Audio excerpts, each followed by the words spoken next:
wewe binafsi, ndipo utaenda mbele za Bwana na useme, Mungu, nimekosea. Ndiposa ujumbe wa leo unaongea kuhusu nilikosea, ili ya kwamba atakapofika. Baba, katika jina la Yesu tunakushukuru, tunakuabudu kwa sababu unastahili. Wana wako Bwana wamekusifu, wana wako Bwana wamekuabudu, wana wako Bwana wamefanya maombi mahali hapa. Bwana, ukatimize neno lako ya kwamba maombi ambayo itafanywa katika nyumba inayoitanishwa na jina lako Bwana utasikia na utapata kujibu. Jibu maombi hawa wapendwa, sikiza kilio cha hawa wapendwa, wapanguze machozi, wape furaha tena, kwa sababu wewe ni Mungu, hakuna kama wewe. Ni katika jina la Yesu nimeomba nikiamini, amen, amen, amen. Tupigie Bwana makofi, tupigie Bwana makofi, tupigie Bwana makofi. Tunashukuru Bwana, tunashukuru Bwana. Karibu tena, karibu sana kwa ajili ya ibada ya leo. Kabla sijakaribisha aliye na wimbo wa kusifu na kuabudu, ni furaha yangu kuu tena siku hii ya leo kuwakaribisha katika kanisa hili la leo, Jesus Life and Ministry. Tunampenda Mungu, tunaabudu Mungu kwa sababu ni Bwana mwema. Na kama leo ni mara yako ya kwanza kuabudu pamoja nasi hapa, tunapenda wageni hapa, tunakukaribisha sana, ujisikie uko mahali pazuri. Ndugu yangu, nafurahi kwa ajili ya kuja kuabudu pamoja nasi. Nimesikia furaha ndani ya moyo wangu ninapokuona ukiwa mahali pale, kwa sababu wewe ni jirani yangu pale, wewe unakaa karibu na mimi pale, na unaposonga karibu na mimi nasikia kwamba nimekaribishwa katika haya maeneo, kwa sababu unapoenenda maeneo yoyote unahitaji watu wa ule mji waweze kukukaribisha, kwa sababu wasipokukaribisha hutaweza kufaulu. Nashukuru kwa ajili ya wapendwa ambao wanakaa hapa Sisson, wamepata kunikaribisha, wamepata kunipenda, wamekubali kunipokea, na niko na jambo kwa ajili ya kushukuru Mungu. Kwa hivyo mmefanya na bubujikwa na furaha kuu sana ndani ya moyo wangu kwa ajili ya kunikumbatia, kwa ajili ya kusonga karibu na mimi. Nami nitazidi kuomba Mungu ili ya kwamba Mungu aweze kuwabariki, Mungu aweze kuwapigania, Mungu aweze kukutana na haja na matarajio ya mioyo zenu. Nashukuru kwa ajili ya watoto, mmekuwa sana wa baraka, mmefanya niko na furaha sana ninapoona watoto katikati yetu, ninapoona watoto wakitembea, ninapoona watoto wakicheza cheza. Sichukulii kuwa ni jambo la kawaida, kwa sababu mimi mmoja ya watu ambao wanaomba kila wakati nikifunga nikisema ya kwamba Mungu ajalie watoto wetu, Mungu ajalie vijana wetu, Mungu ajalie wasichana wetu, ili ya kwamba waweze kubarikiwa na watoto. Kwa sababu mara nyingi tunaposoma Biblia napata ya kwamba wamama wamekuwa na challenge nyingi. Hata tunapoangalia katika society tunaona ya kwamba wamama mara nyingi wako na challenge nyingi kwa ajili ya ukosefu ya watoto. Kwa hivyo tunapoona wasichana wetu wakiwa na watoto, hiyo ni jambo la kushukuru na jambo la kufurahia. Unapoona vijana wetu wakiwa na watoto, hilo ni jambo la kushukuru, ni jambo la kufurahia. Wewe usisinde ukiuliza alipataje, maadamu Mungu amemjalia na Mungu amempa hiyo kibali kwa ajili ya kulea mtoto. Hiyo ni kitu kwa ajili ya kushukuru Mungu na kuliinua jina la Mungu. Kwa hivyo taomba tuweze kutambua wageni, tukaribisha wageni, ili ya kwamba tunapoendelea na ibada tuweze kuendelea kama tayari tumejuana, kama tayari tumewakaribisha, ili wajisikie kukaribishwa, ili wajisikie wako mahali panapostahili. Njoo tu hapa utusalamie, utuambie majina zako, na tutaweza kufurahi kwa sababu umekuja katika nyumba ya Bwana yako, umekuja kwa nyumba inayoitanishwa na jina la Mungu. Karibu sana, karibu sana. Mungu akubariki sana. Karibu sana, karibu sana.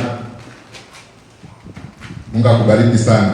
Kwa hiyo tutaanza na wewe ndugu, na utusalamie na tutaweza kufurahi. Bwana Yesu asifiwe. Amen. Kwa majina yangu mimi naitwa Steven Mawasi, lakini makanisa yanatupeleka mbinguni. Kwa hivyo naweza abudu kokote pale niendapo. Bwana asifiwe sana. Amen. Na nimepapenda. Asante. Na pia naomba Mungu anisaidie niwe tu ni muumini wa hapa. Amen. Bwana asifiwe sana.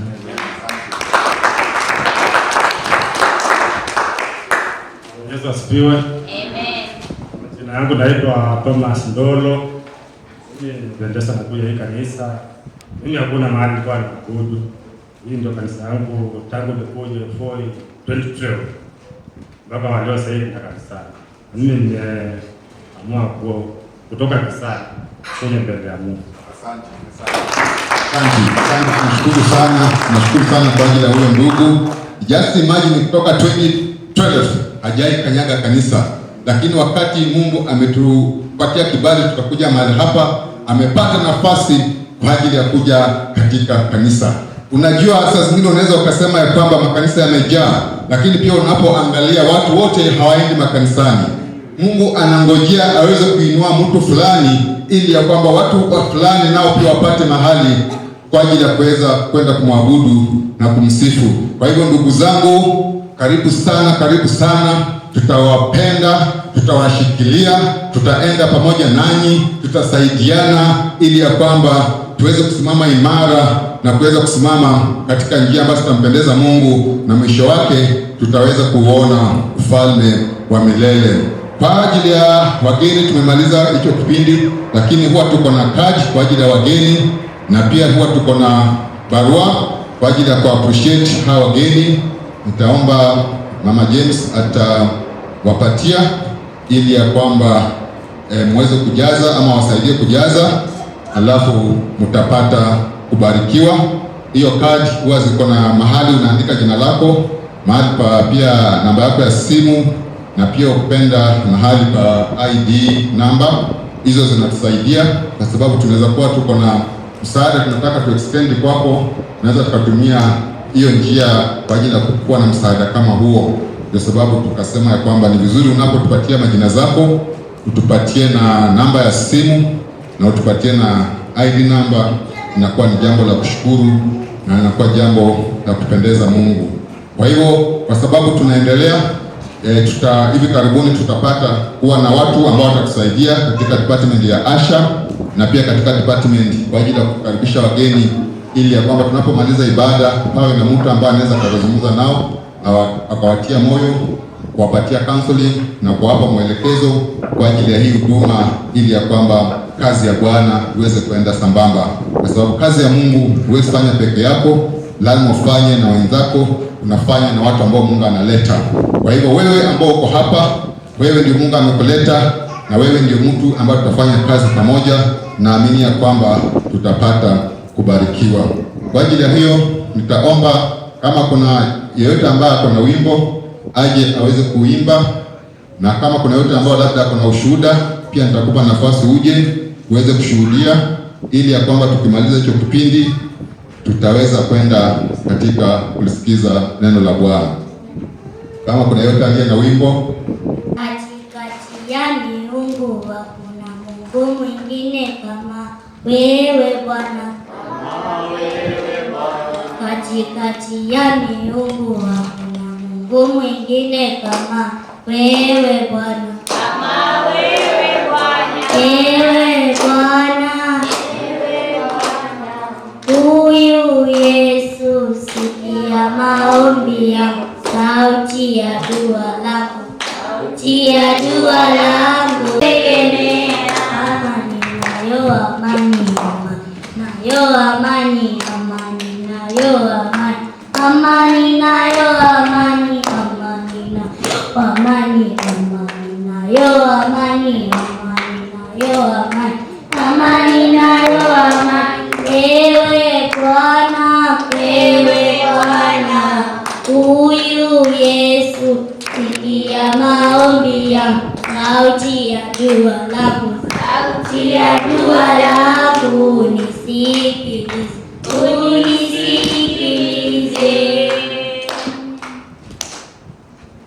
We give you glory, Lord, as we honor you. We give you glory, Lord, as we honor you. You are wonderful. You are worthy, oh Lord. You are wonderful. You are worthy, oh Lord. We give you glory. You glory, Lord, as we honor you. We give We give you glory, Lord. As we go nigh to you are wonderful. You are worthy, O Lord. You are wonderful. You are worthy, O Lord. Twakupa utukufu na heshima. Twakupa utukufu na heshima. Wewe wajabu, wastahili sifa. Wewe wajabu, wastahili sifa. Sisi wana wako tuko mbele zako, angalia Baba, angalia Baba. Sisi wana wako tuko mbele zako, angalia Baba, angalia Baba, angalia Baba, angalia Baba, angalia Mesia, angalia Baba. Sisi wana wako tunakuheshimu, angalia Baba, angalia Baba. Sisi wana wako tuko mbele zako, angalia Baba, angalia Baba, angalia Baba, angalia Baba, angalia Mesia, angalia Baba, angalia Baba, angalia Baba, angalia Baba, angalia Baba, angalia Baba, angalia Baba, angalia Mesia, angalia Baba, angalia Baba, angalia Baba, angalia Mesia, angalia Baba. Asante, tuwapigie makofi, tuwapigie makofi, tuwapigie makofi. Tunaweza tuketi. Bwana asifiwe. Amen. Nashukuru Mungu kwa sababu ni Bwana mwema na kila jambo anatenda kwa ajili ya wema. Na labda wewe ni mtu mzima, uko na ushuhuda, ungelipenda kushuhudia, pia ni furaha yangu kupewa nafasi ili ya kwamba Bwana aweze kukuhudumia. Karibu ndugu Bradharika, karibu sana. Mungu akuhudumie, Mungu akubariki. Amina, karibu. Amen. Bwana Yesu apewe sifa. Amen. Sema haleluya. Haleluya. Bwana ukaso. Bwana asifiwe sana. Mimi ni mzima, bado nampenda Kristo na bado nimeokoka. Asifiwe sana. Nashukuru sana kwa sababu ya hii huduma Brother Anunda, Mungu alimtuma hapa. Yaani naendelea kubarikiwa sana. Sijui nyinyi mnabarikiwa kama mimi, lakini unabarikiwa kama mimi? Mimi nabarikiwa sana. Bwana asifiwe sana. Hata nikiwa hivi yani nasema tu yani Mungu ni mtu wa maajabu sana. Manake kusema kweli kupitia hii huduma naendelea kuinuliwa kila dakika. Bwana asifiwe sana. Naomba tu tuamke tu, tuchangamke tu kidogo tu, kasifa kadogo tu, tuchangamke tu, na unapiga makofi hapa hata kama ni kumchezea Bwana, unamchezea Bwana, usiogope pia kumchezea Bwana. Wapi makofi jamani kwa Yesu? Makofi jamani kwa Yesu.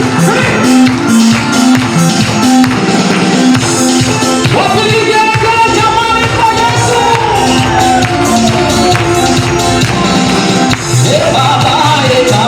Baba, pokea sifa.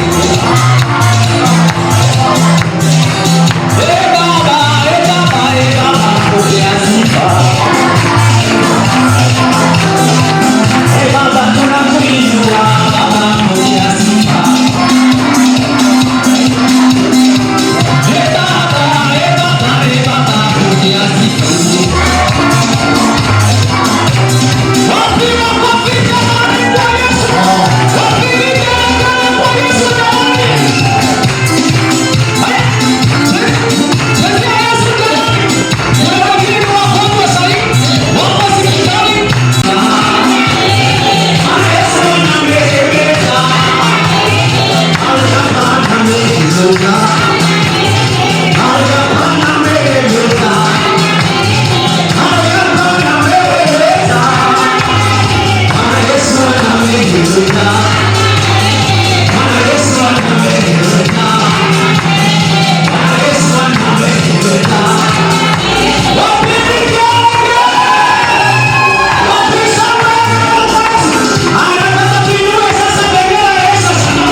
Kwa sababu Daudi alifurahi alipomwambia twende katika nyumba ya Baba, na unapokuja mahali hapa ndio mahali pa kuweza kufurahi. Hapa si mahali pa kukasirika, hapa si mahali pa kuwa hofu na shaka, bali ni mahali pa kuweza kufurahi, kwa sababu hii nyumba inaitanishwa na jina la Baba. Labda kuna mwingine wa ushuhuda. Karibu. Bwana Yesu asifiwe tena. Amen. Niko na ushuhuda ule wa kwanza. Unajua ukiokoka kuna ushuhuda ule wa kwanza ambao utakutana nao. Bwana asifiwe sana. Amen. Mimi siku ya kuokoka kwangu, ama acha nianzie kwanza, mimi nilikuwa mlevi, nilikuwa mwizi. Yaani nilifanya dhambi zote. Nataka niseme zote, nyingine zote. Kuna ingine ya uchawi sijafanyia. Uchawi sijaijua ati inafanywa aje, lakini zingine zote kutoa uchawi, zingine zote nimefanya ndio Mungu akaja akaniokoa. Basi nikiokoka kwangu wengi hawakuamini. Tulikuwa tuko walevi sana. Tunaenda hapa, twende tukunywe, twende hapa tukunywe, twende huko tukunywe. Sasa ilipofika saa 11 kuna mkutano ulikuwa umealikwa, sasa watu waende hapo kwa hiyo mkutano. Sasa mimi nikiwa tu huko kwa ulevi, nasikia hiyo mic testing. Nikaanza kuambia wale wenzangu, mimi leo nasikia tu niokoke. Wengine wananiambia cha ujinga wako, na kama umeishiwa na pesa, sisi tuko na pesa tutakupatia. Nikamwambia hapana, mimi nasikia tu moyo wangu leo niokoke tu. Sasa nikapewa wimbo mmoja. Nikikaa nasikia nyimbe, yaani Bwana Yesu niokoe, mbele yangu inazama. Hebu tuimbe kidogo. Bwana Yesu niokoe, mbele yangu inazama. Bwana Yesu niokoe, mbele yangu inazama. Sasa nikapewa hiyo wimbo. Kila nikikaa nasikia wimbo umekuja, na unakuja. Basi nikasema leo nitaokoka. Lakini niko mlevi. Sasa nilipoachana na wale vijana, baki ili niwaache kwa pombe, mimi niende kwa sababu wananikemea. Nawaambia nataka kuokoka, nasema wewe umeelewa tu. Basi nikaona niondoke niwaache. Nikawaacha kuolewa, nikapita. Nitambulie maana nasikia hapo wanasema mic testing, manake mkutano utaanza nikiwa nje. Sasa nilipofika nilikuta ndio wameanza na mapasta wako pale mbele. Sasa mimi nikawa naenda pale mbele. Sasa unajua vile ni mlevi mpaka kwenda kushikashika viti. Bado wengine wakikemea ukienda. Wewe unaenda wapi? Wewe ni mlevi, rudi. Wengine wananirudisha, lakini mimi nataka nifike tu pale kwa pastor. Nimwambie ni nini nataka. Lakini akasema mwacheni aje. Na ukawa si mlevi sana. Nilipofika akaniuliza wataka nini? Wewe ni mlevi? Kamba mimi nataka kuokoka. Kweli? Kamba enda kuokoka. Akanijaribu akaniambia rudi pale, ende ukae pale, alafu mkutano ukianza sasa tutakuja. Alifikiria labda akinituma pale nitaenda kabisa kwa sababu ni ulevi. Lakini nilikaa nikasikia sasa wakati mkutano unaanza sasa tukaenda pale tukakaa. Sasa mimi nikafikiria ataniwekelea mkono hivi akiniombea, Bwana mbariki huyu mtu katika hali zake, kumbe tunaomba sote. Wataka nikombee nini wokovu? Tukaanza kuomba. Wapendwa, nilishangaa. Alipomaliza ombi la mwisho, akaniambia yaani naenda nyumbani. Akisema Bwana Yesu, nimesema Bwana Yesu, nisamehe dhambi mpaka akamaliza. Alipomaliza tuposema amen. Yaani naona kama macho yangu yamefanya hivi. Na ndio pombe imepotea kabisa. Hakuna pombe kwa macho yangu tena. Hakuna, yaani sisikii lolote. Nimesikia tu yani ni kama ile pombe imefanya hivi. Na ikatoka. Alipotoka hapo sasa ndio ushuhuda unakujia hapo sasa. Sasa ushuhuda wa kwanza, nyanya wetu tu, mimi nampenda huyo nyanya. Akatuita barua. Twende tumfanyie nini. Kumbe ule fundi amemwambia aniite mimi. Kwa sababu kuna jambo alikuwa anataka kumfanyia. Baya tu. Alikuwa anataka kuniwekea sumu. Na alifaulu kuniwekea. Sasa tulikuwa tunakula. Roho alishuhudia kaniambia hii chakula imewekwa sumu. Lakini nikauliza roho ni kule. Nikasikia roho nyingine inaniambia kula. Nikule kweli? Kula. Kweli nikule.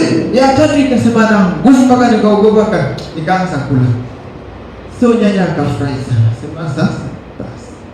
Kumaliza akatupatia pesa. Sasa nyumbani ni hivi. Sasa paka twende hivi tugawanye pesa. Akasimama akatuuliza, "Sasa mnaenda wapi tena?"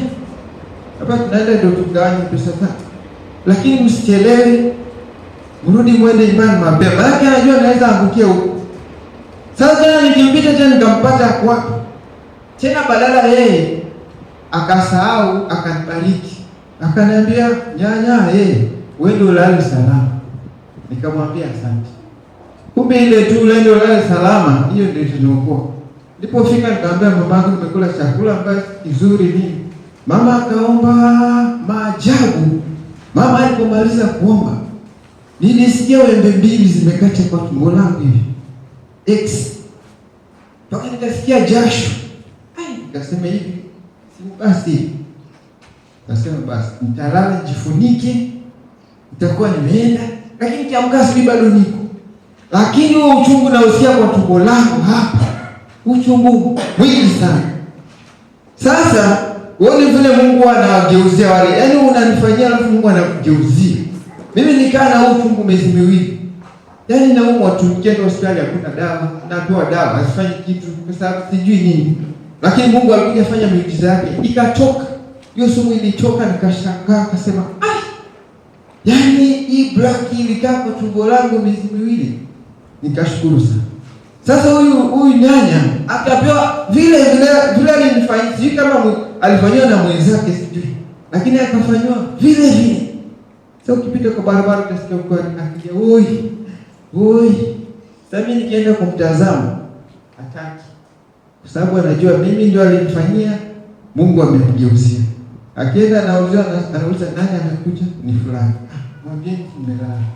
Tani hataki nimuone, lakini mara ya mwisho nienda nikamshuhudia, nikamwambia nyanya, ndio uko hivi, ni mimi. Lakini hataki kuniomba msamaha. Sasa si kama tena kuniomba, sasa yeye alitangulia. Kwa hivyo Mungu anaweza geuzia mtu kitu ambacho umefanyia mwenzako. Anakugeuzia na wewe unaenda kwanza. Naona aligeuzia na akaenda kwanza akaniacha. Kwa hivyo sijui nikienda huko na mimi nimwambieje? Namsamea. Nimsamee. Asante kwa ajili ya ushuhuda. Kabla tutafanya tu vitu viwili, alafu kisha tutaenda kwa neno. Nashukuru kwa huyu kijana ambao wananifanyia video recording kwa muda mrefu, karibu miaka 2-3 nilipoanza kuhubiri kwa YouTube, yeye ndiye amekuwa akifanya. Lakini leo nitaomba useti hiyo video uje huku usalimie watazamaji. Pia sababu umekuja kama mgeni mahali hapa siku ya leo, ni mara ya kwanza, ili ya kwamba hawa shirika pia wakuone, na pia itakuwa nafasi yako kwa ajili ya kueleza watazamaji kama wanataka video editing, wakitaka wakiwa na event wanaweza kualika na utawapa namba zako za simu wakati utakuwa unaongea, ili ya kwamba watu wote katika Kenya ambao wataona hii video wakiwa wanataka church event ama church recording ama kama funeral, wedding ama any party, wanaweza wakakuengage alafu kawasaidia. Karibu. Asante. Bwana Yesu asifiwe. Majina naitwa Robin. Studio yangu inaitwa Black Empire Films ama entertainment. Nafanya films, nafanya wedding coverage, nafanya birthday parties, na pia nafanya events coverage. Kama kuna event yako unataka nikushutie video kama harusi, kama parties, hata kama ni Muislamu pia naweza kufanyia. Mtu yote mwenye anataka videos naweza kufanyia. Na namba yangu ni 0720 222 179. Bangu narudia tena na ni 0720 222 179. Ukitaka kufanywa video basi hiyo ndo namba yangu, tunaweza shirikiana tukafanya. Asante. Pia nazidi kumshukuru brother Wilson Anunda kumsupport. Pia kwa muda mrefu tumekuwa tukishirikiana kufanya hizi videos pale YouTube, na leo ndo pia mimi nimetokea kwa screen kwa sababu siku zote nimekuwa nyuma ya kamera. Nimekuwa nikishoot for 2 years. Hakuna mtu ashaniona, mimi ndo nilizifanya siku hapo.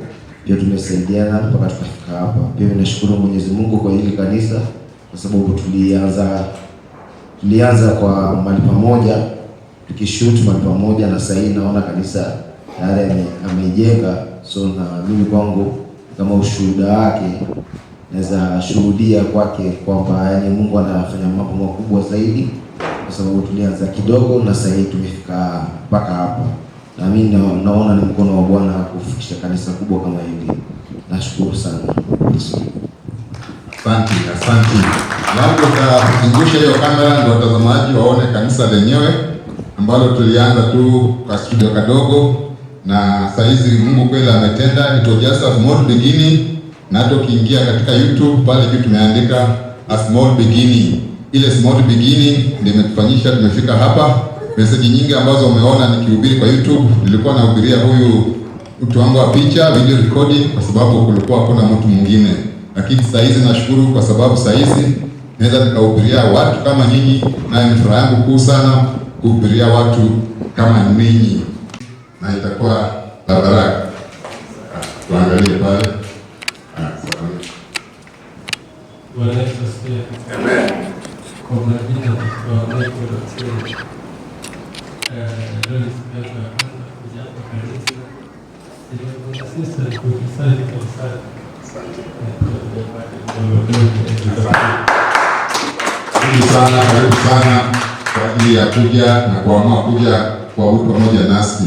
Anatoa ushuhuda, ashaufanyia introduction kwa sababu amekuja hapa na akasema ya kwamba anashuhudia jinsi alivyookoka, na alipokuwa akianza kushuhudia amesema vizuri ya kwamba ile siku alipokutana na Yesu alikuwa kwa club kama anatumia pombe, na akasikia mkutano wa Injili, mhubiri aliyekuwa anaandaa mkutano kama anasema ya kwamba mic testing kwa ajili ya kuandaa vyombo kwa ajili ya kuhubiri habari njema. Na amesema ya kwamba alisikia kitu kimhimiza ya kwamba aweze kwenda ili ya kwamba aweze kuokoka ama aweze kuombewa ili ya kwamba aweze kuacha zile njia ambazo alikuwa nazo mbaya. Hasa amesema ile ni hali ya kuwa ya kwamba alikuwa ni mlevi, hali ya kunywa pombe. Alikuwa anaona ya kwamba kama mtu unakunywa pombe, wewe kama mtu uko mlevi unafanya makosa. Alikuwa anaona ya kwamba si sawa kuendelea kukaa katika hali ya ulevi wakati unastahili kwa ajili ya kuweza kugeuka na kumkubali huyu Yesu na kuanza kutembea katika njia ambazo zitampendeza Bwana. Mara nyingi watu hatupendi kuambiwa kwamba tuko na makosa. Pia leo kichwa cha ujumbe ambaye nitahubiri siku hii ya leo ni kwamba I was wrong. Nilikosea. I was wrong. Nilikosea. Hiyo ndio ujumbe wa siku hii ya leo. Naamini ya kwamba itakapofika pale mwisho, hata wewe mwenyewe utasema ya kwamba I was wrong. Mwenyewe utasema ya kwamba nilikosea.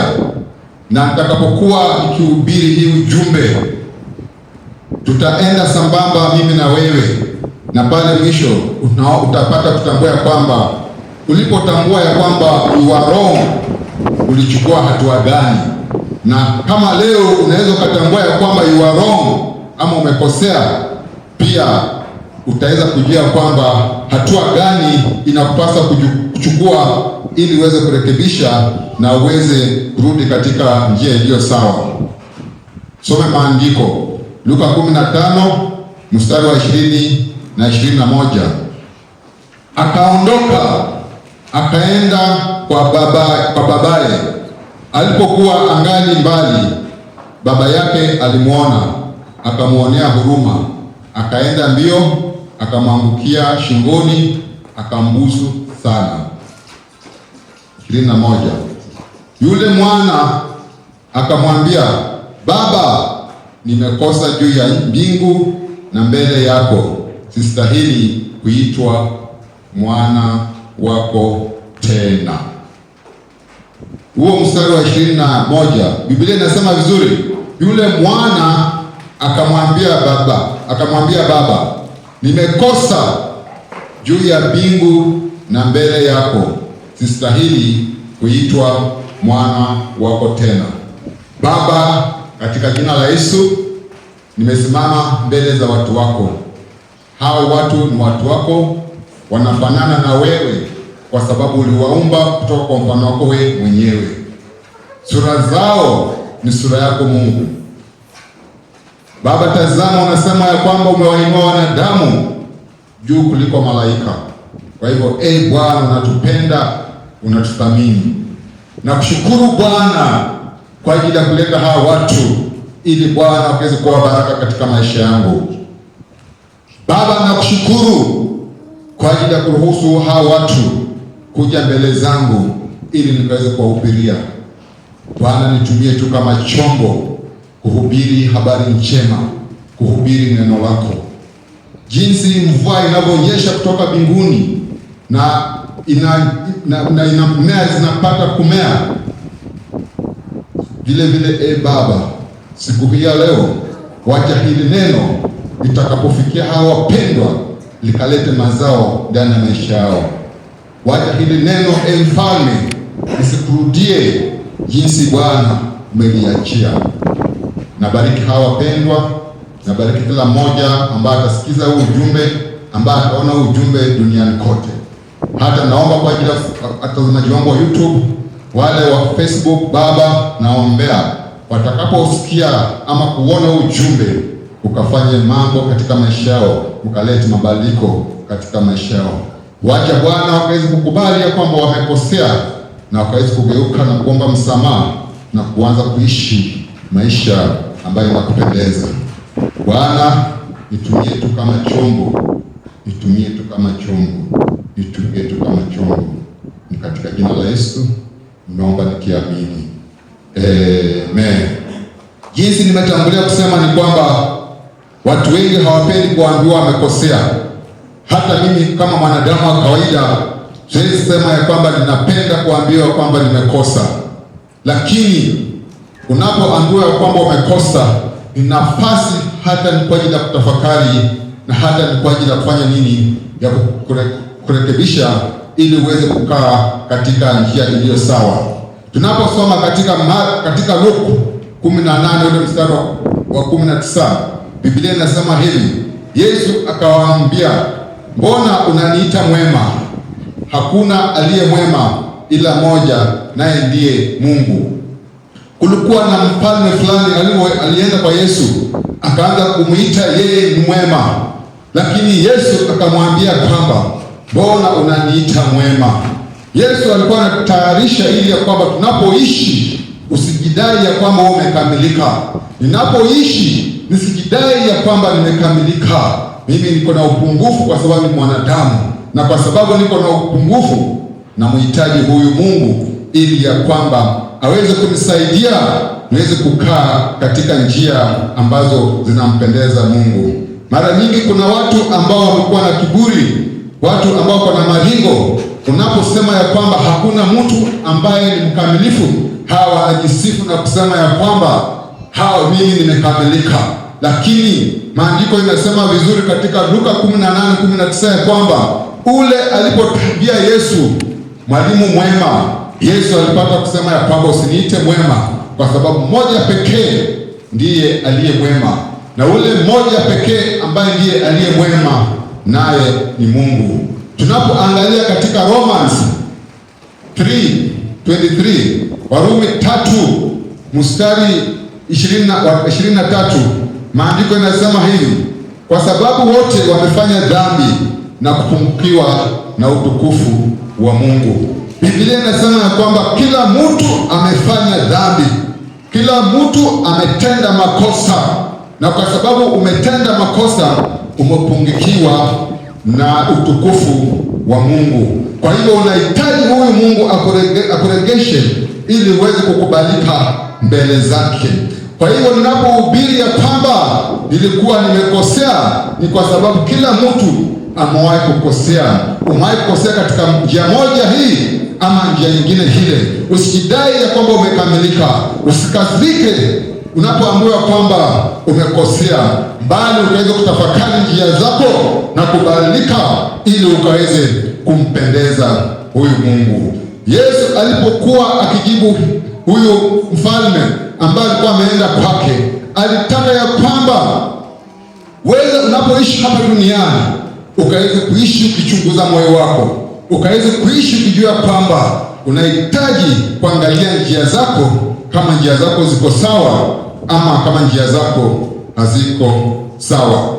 Mara nyingi ujumbe ya kwamba nimekosea, huu ujumbe utakusaidia tu kuweza kunyenyekea. Huu ujumbe ya kwamba nilikosea itakusaidia kuweza kuwa na ujasiri, ili ya kwamba uweze kurudi kwa Mungu na kumwomba msamaha na kupata kuishi katika njia ambazo zitampendeza Mungu. Bwana asifiwe. Bwana asifiwe.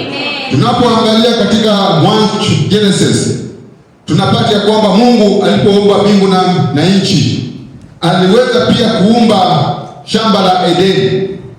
Na alipoumba lile shamba la Edeni, aliweza kuweka pale mimea zote za kila aina.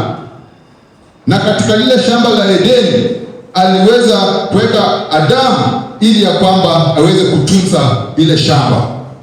Na Adamu akiwa katika lile shamba, Mungu alimwonyesha miti miwili, akamwambia kwamba unaweza ukakula miti zingine zote,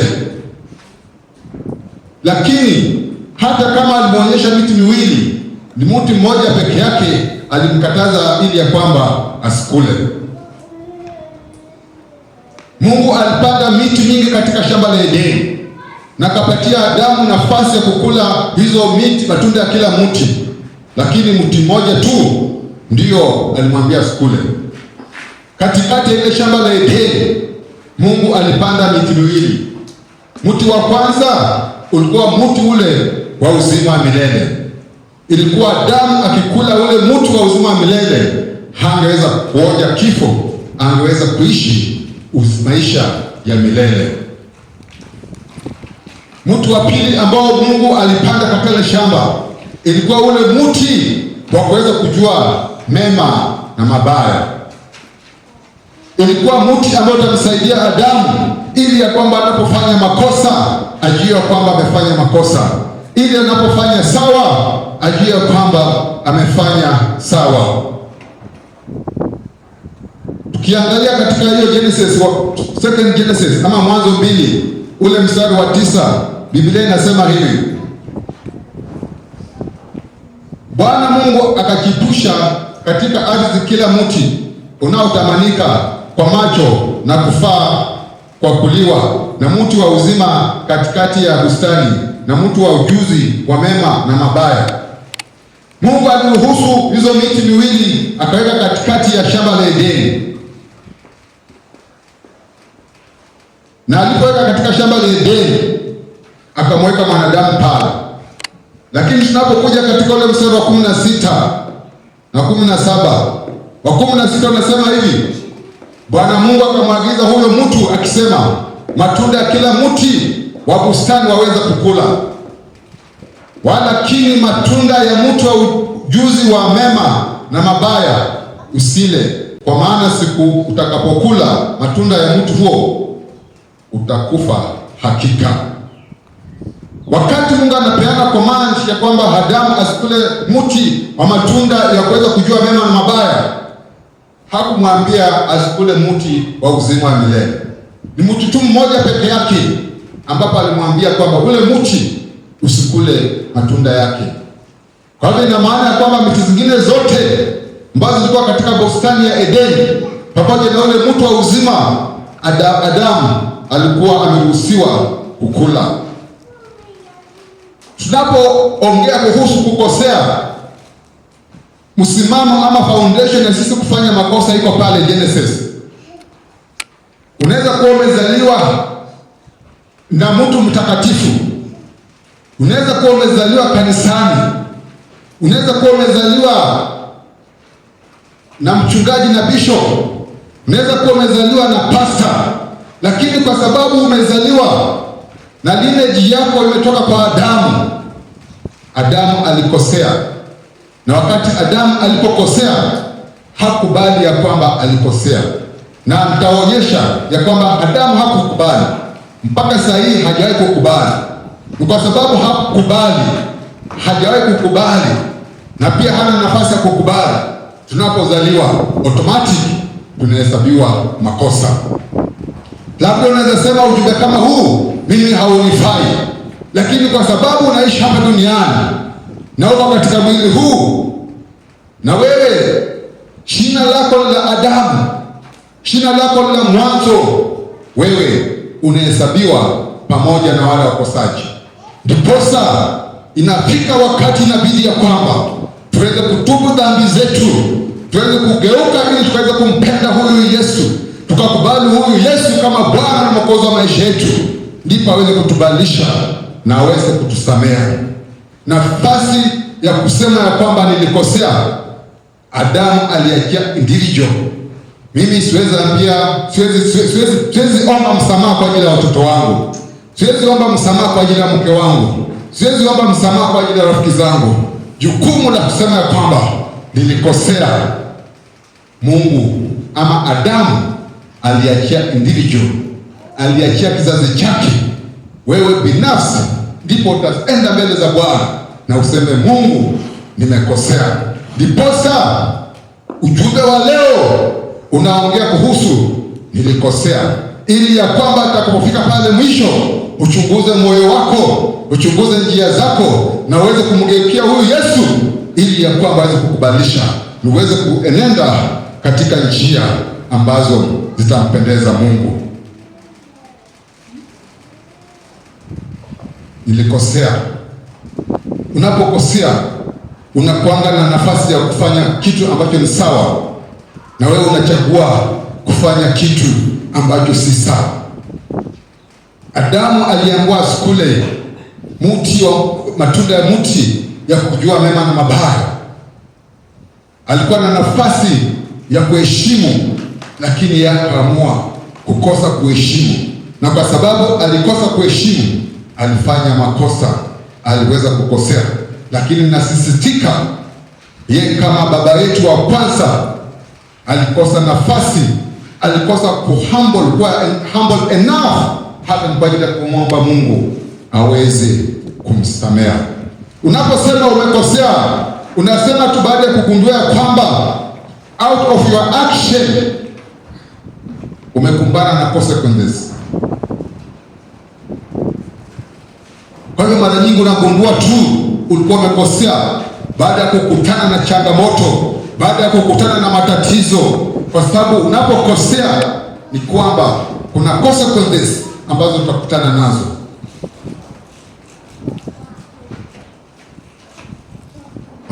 Mara nyingine haujui ya kwamba ulikosea mpaka uone yale matokeo, uone yale madhara yanapokuja, yanapoanza kuchipuka na yanapokudhuru.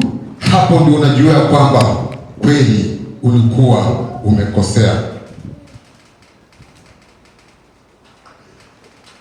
Haya makosa inatudhuru, haya makosa inaleta uchungu katika maisha yetu, haya makosa inaleta madhara, haya makosa inaleta matokeo ambayo hatutaki. Haya makosa inatuletea madhara na misiba na bahati mbaya katika maisha yetu. Lakini siku hii leo Mungu anasema ukubali ya kwamba ulikosea na uombe msamaha, naye ni mwaminifu kwa sababu atakusamea. Mungu ni mwaminifu. Mungu ni mwaminifu. Unapokosea usianze kuingiza wengine katika makosa hayo. Don't drag others into your mistake. Kuna watu ambao wakifanya makosa, wanapogundua wamefanya makosa, badala ya kubali, anaanza kublame wengine, anaanza kudrag watu wengine ambao hata wako mbali, ili ya kwamba yeye peke yake asionekane ya kwamba ametenda dhambi, bali hata na wengine haonekani ya kwamba ni watu ambao si wazuri. Lakini inafaa uweze kumtazamia huyu Mungu, kwa sababu yeye ni Mungu mwenye huruma, na kwa sababu yeye ni Mungu mwenye huruma anatuangalia ili ya kwamba tusiangamie, kwa sababu rehema zake hazikomi.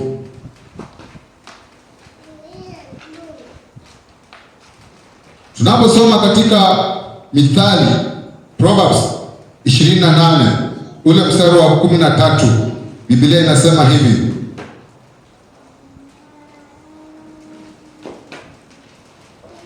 afichaye dhambi zake hatafanikiwa, bali yeye aziungamaye na kuziacha atapata rehema.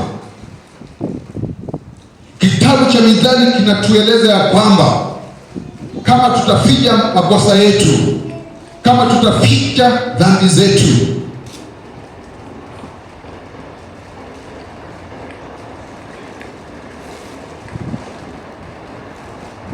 hatutaweza kufanikiwa, bali tukizigama, bali tukiziacha, tutaweza kupata rehema. Ukificha dhambi zako hautaweza kufaulu katika maisha, lakini ukizikana na kuziacha, utaweza kupokea rehema.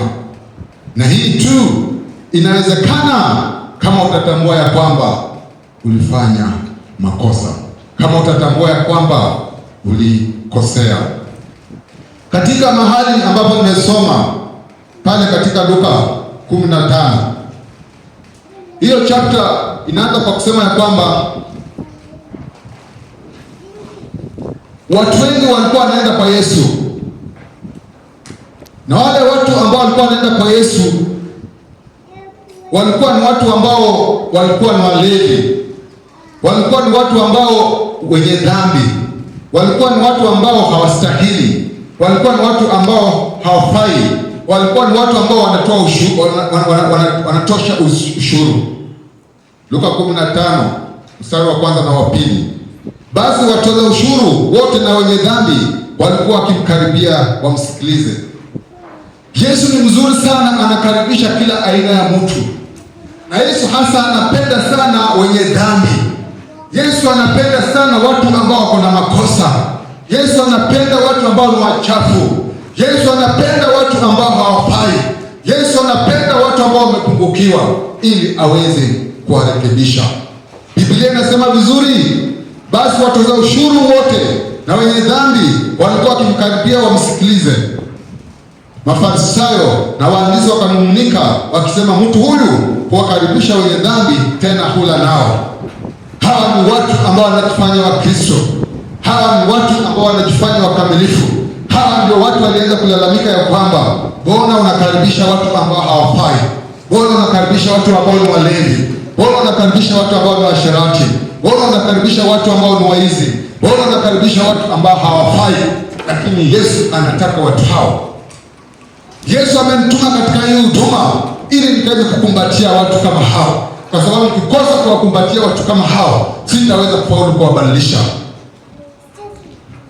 Lakini jinsi ninavyowakumbatia, jinsi ninavyowapokea, jinsi ninavyowapenda, ni jukumu langu kuwaambia kwamba hapa umekosea, na kwa sababu umekosea unastahili ugeuke, ili uweze kushika njia ambazo sio sawa, ushike njia ambazo zitampendeza Mungu, ushike njia ambazo Mungu anataka, kwa sababu Yesu unapoenda kwake anakubadilisha. Yesu alianza kusema ya kwamba kulikuwa na mtu mmoja alikuwa na wana wawili. Hizo habari zinaanzia pale mstari wa 11. Luka 15 from verse 11. Kulikuwa na mtu mmoja ambaye alikuwa na watoto wawili. Mtoto mmoja ule mdogo akasema kwa baba yangu, nipe mali ama nipe sehemu ya urithi wangu. Ule baba yake, kwa sababu ni baba mwema, jinsi ilivyo kawaida, wazazi wanapenda watoto wao, aliweza kumgawia. Biblia inasema vizuri kwamba aligawa hiyo mali yake. Kwa hivyo ina maana ya kwamba aligawa kati ya watoto wawili, ule mdogo na ule mkubwa. Ule mdogo baada ya kupokea sehemu ya mali yake, aliweza kukusanya mali yake yote na akaenda nchi ya mbali. Alipoenda ile nchi ya mbali, aliweza kuponda ile mali, akaharibu ile mali kwa ajili ya kushirikiana na malaya, akaharibu ile mali kwa ajili ya kutumia vibaya, akaharibu ile mali kwa ajili ya ulevi, akaharibu ile mali kwa ajili ya kutumia vitu ambavyo expensive ambavyo walikuwa hawezi afford. Na muda jinsi ulivyoenda, pesa zikaisha. Zilipoisha akawa na uhitaji, na Biblia inasema vizuri kabisa ya kwamba njaa iliingia katika ile nchi. Ile nchi ambayo huyu kijana mdogo alikuwa amekimbilia akaenda kuponda mahali, njaa iliingia katika hiyo nchi. Na njaa ilipoingia katika ile nchi, naye alikuwa amemaliza mahali ile ambayo alikuwa amepewa baba yake, pia naye akawa na uhitaji, pia naye akawa anasikia njaa. Akaamua ya kwamba atatafuta kazi ya kufanya. Ile kazi tu alipata kwa urahisi ilikuwa kazi ya kulisha nguruwe, na ilikuwa akilisha nguruwe pia naye chakula chake kitatoka katika ile chakula cha nguruwe. Lakini ule mstari wa 17, Luka 15:17, Biblia inasema hivi: alipopata ufahamu ya kwamba,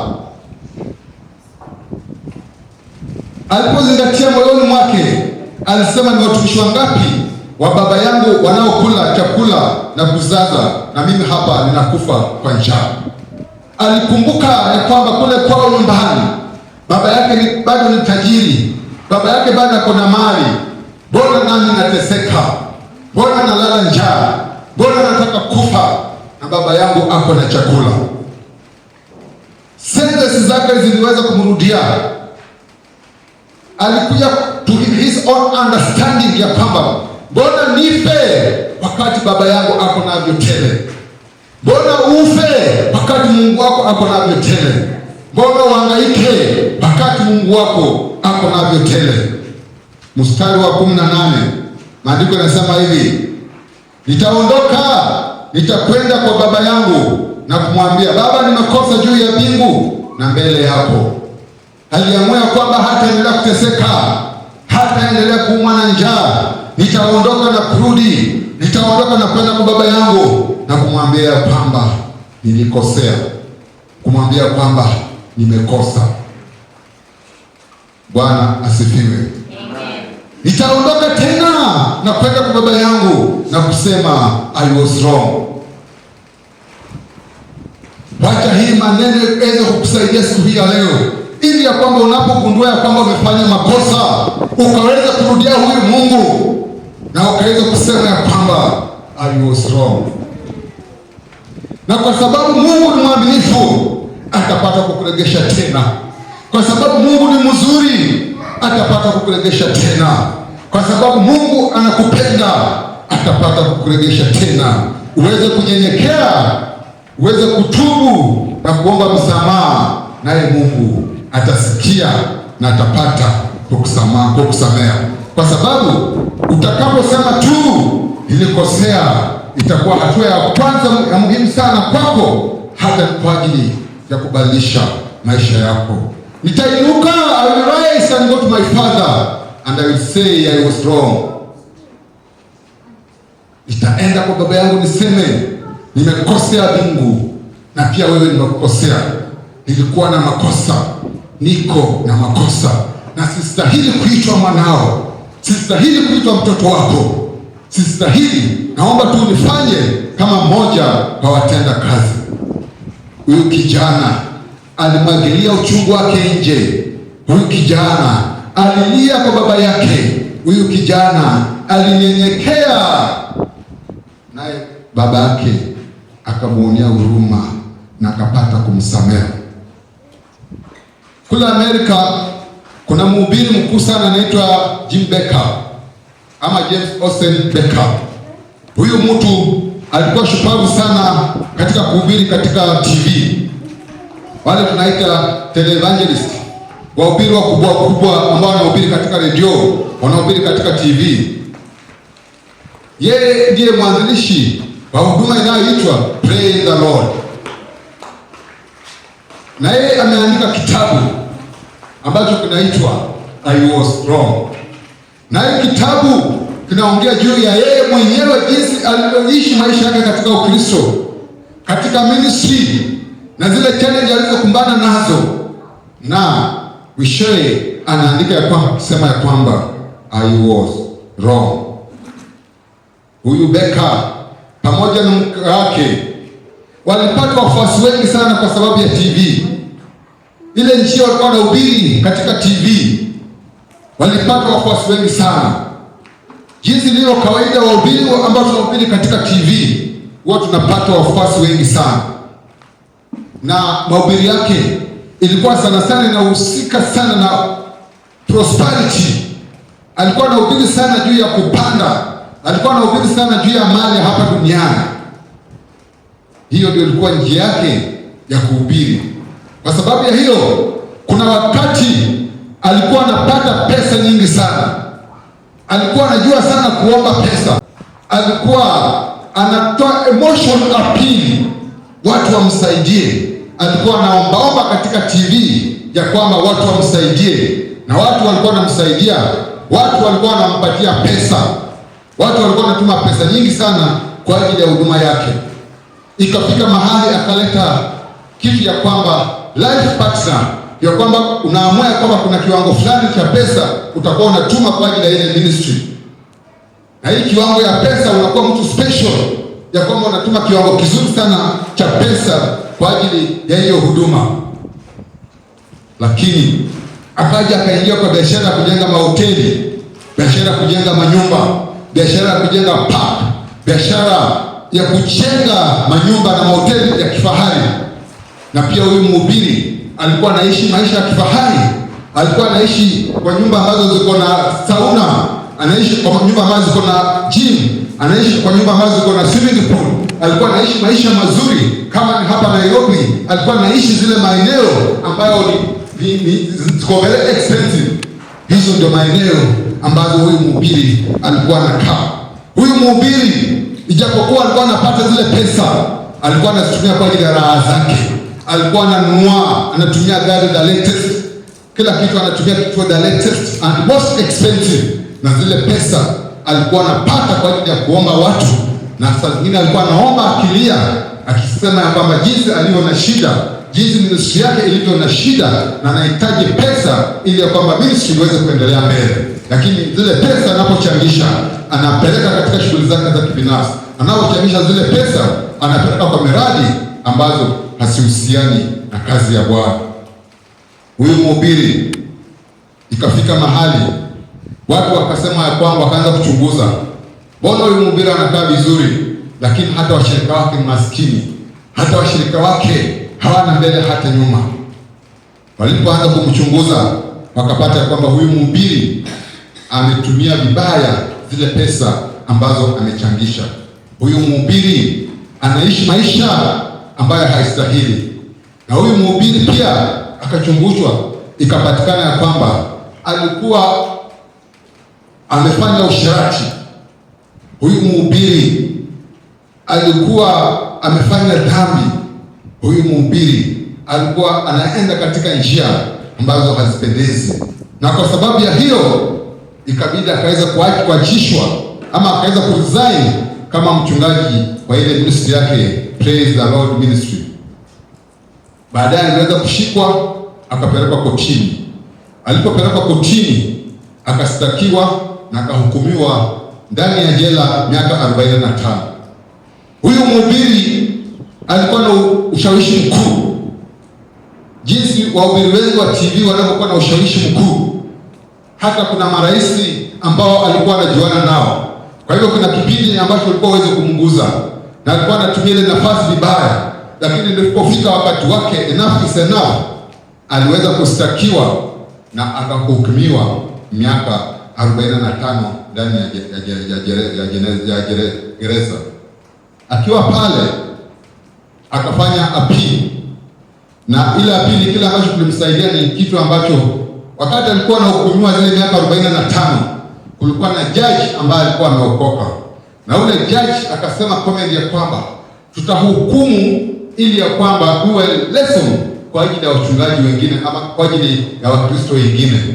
Kwa hivyo ikawa sababu yake ya kuapili ya kwamba ule judge alimhukumu miaka mingi kwa sababu alimcharge kulingana na dini yake, na alikuwa hafai kumjudge kulingana na dini yake. Hiyo apili ilienda, akapunguziwa, akafungwa miaka 8. Alipokuwa amemaliza kifungo cha miaka 5, aliweza kuomba na akaachiliwa ile ambayo unasikia pardon, ile ambayo umeachiliwa kabla haujamaliza miaka zako. Huyu mhubiri alipoachiliwa akarudi tena katika huduma, na aliporudi katika huduma raundi hii hakutumia zile tactic ambazo alikuwa anatumia pale mbeleni, na pia yeye akaanza kukemea injili ya prosperity, kwa sababu injili ya prosperity ndio ilikuwa imempeleka ndani, kwa sababu alikuwa anahubiria watu wake receive. Alikuwa anaambia watu wake wapokee hata pasipo kufanya kazi, huku yeye anapokea pesa, lakini anahubiri injili ya prosperity ambayo hafundishi watu wake jinsi ya kufanya kazi ili wapate utajiri.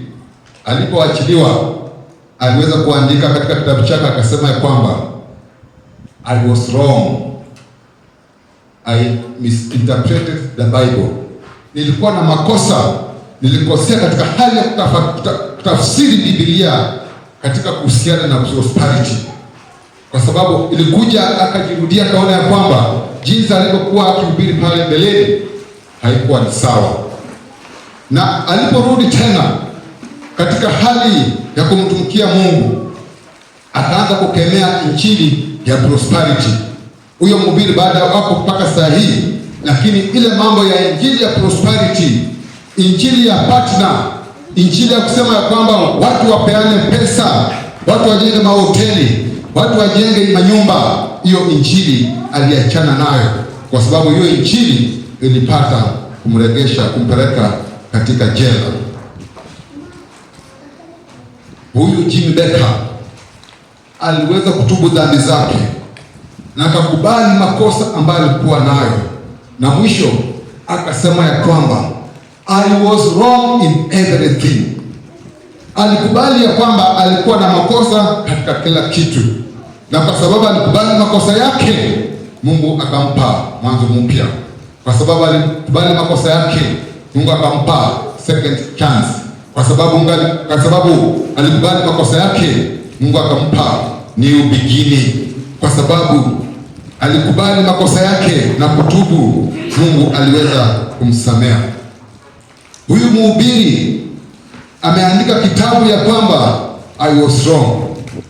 Watu wengine wamecriticize hizo kitabu kwa sababu yeye amefungua wazi, amejiweka wazi, hakuna kitu ameficha pale.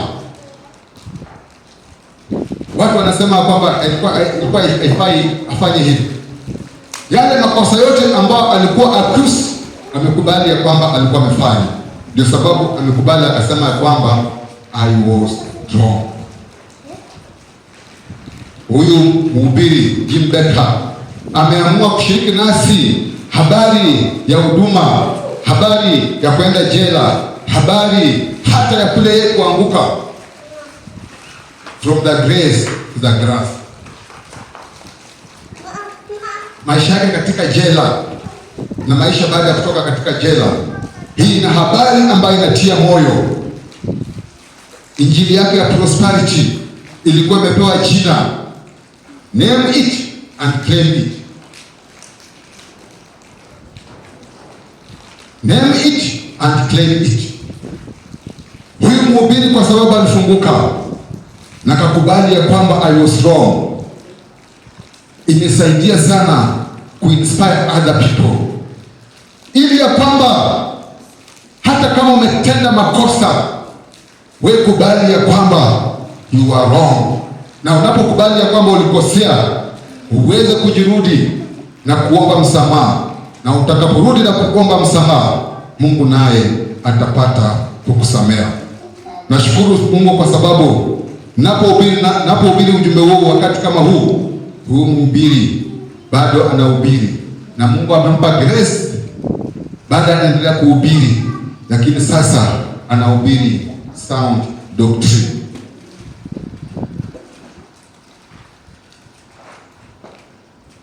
Ili usema ya kwamba you are wrong, inamaanisha kwamba umemachua. Ni baraka sana mtu asema ya kwamba alikosea.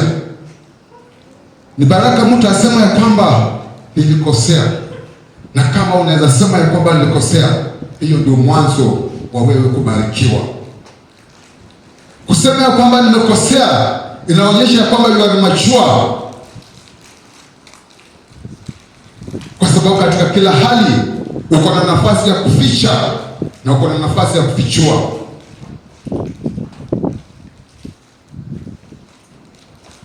I was wrong.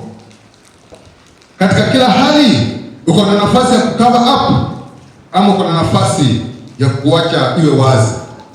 Katika kila hali uko na nafasi ya blame others, kulaumu wengine. Uko na nafasi ya ku own up, kusema ya kwamba yale makosa ni yangu. Je, ni nini hiki kinaweza kukusababisha ukasema ya kwamba nimekosea? Number 1, consequences of your action. Matokeo ya matendo yako. Hayo tu ndio itakusukuma uweze kusema ya kwamba ulikuwa makosa, kwa sababu in every action you do there are consequences. They can be good or they can be bad. Hakuna kitu utafanya na ukose kukumbana na consequences. Everything you do kuna consequences. Kwa hivyo ili ya kwamba ukubali ya kwamba ulikosea, unakubali tu baada ya kukumbana na zile consequences ambazo unakutana nazo. Galatians 6 ule mstari wa 7 na wa 8, Biblia inasema hivi: msidanganyike, Mungu hadhihakiwi, kwa kuwa chochote apandacho mtu ndicho atakachovuna. Mstari wa 8, maana yeye apandaye kwa mwili wake, katika mwili wake atavuna uharibifu, bali yeye apandaye kwa Roho, katika Roho atavuna uzima wa milele. Chochote ambacho unapanda ndicho utavuna. Kwa hivyo consequences, matokeo inatokana na jinsi wewe mwenyewe ulipanda. Ulikuwa na mbegu na ukawa na nafasi ya kupanda, na kama ulipanda mbegu mbaya utavuna hiyo hiyo ambacho ulipanda. Kwa hivyo matokeo ambayo unakuja kukumbana nayo, yale ndio yatakusukuma, hayo ndio yatakuwezesha, hayo ndio yatakufanya usema ya kwamba I was wrong. Matokeo ya matendo yako, zile action ambayo umechukua, ile uamuzi ambao umechukua, itakusababisha usema ya kwamba I was wrong, kwa sababu yeye apandaye kwa mwili atavuna kwa uharibifu, bali yeye apandaye kwa Roho atavuna uzima wa milele. Na msidanganyike, kwa kuwa chochote apandacho mtu ndicho atakachovuna. Matokeo, consequences of your action, itasababisha ya kwamba usema ya kwamba, itasababisha ujirudi na kutamka ya kwamba nilikosea. Kwa hivyo kukosea mara nyingi si neno rahisi jinsi mtu anaweza fikiria. Ni neno ambalo liko na uzito sana, kwa sababu lazima upitie kukutana na consequences.